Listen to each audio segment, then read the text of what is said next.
ગુજરાતના કામરેજમાં શુગર મિલની વ્યવસ્થાપક સમિતિની ચૂંટણી માટે મતદાનનો પ્રારંભ થયો છે। કામરેજ શુગર મિલની ચૂંટણીમાં સહકાર પેનલ અને કિસાન પરિવર્તન પેનલ વચ્ચે સીધો જંગ જોવા મળી રહ્યો છે।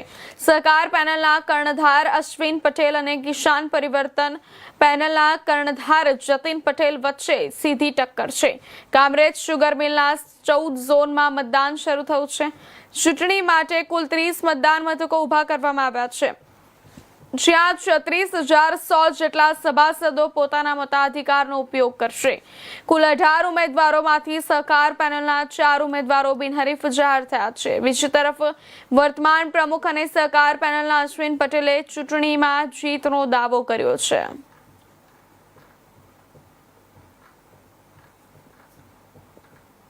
मतदान शुरू थયું છે। મતદારોમાં ઉત્સાહ, સહકારી ચૂંટણીનો જંગ।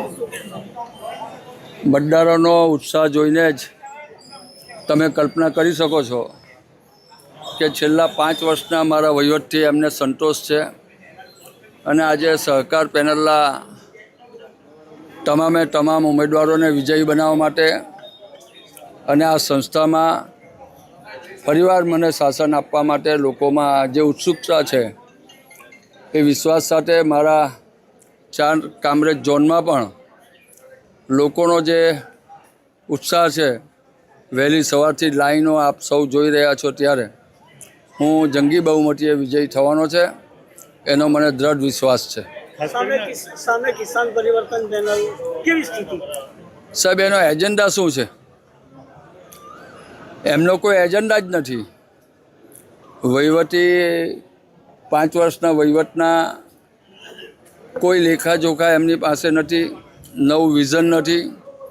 ભૂતકાળમાં એવો શાસનમાં ઉઠા ત્યારે સુગર ફેક્ટરીને તળિયે લઈ ગયેલા।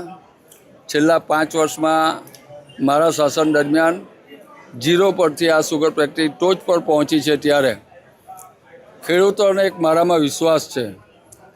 36,100 સભાસદનો મારો પરિવાર, એને મારામાં જે વિશ્વાસ છે એને લઈને હું કહું છું કે ત્રાજવાની પેનલના તમામ ઉમેદવાર આજે વિજય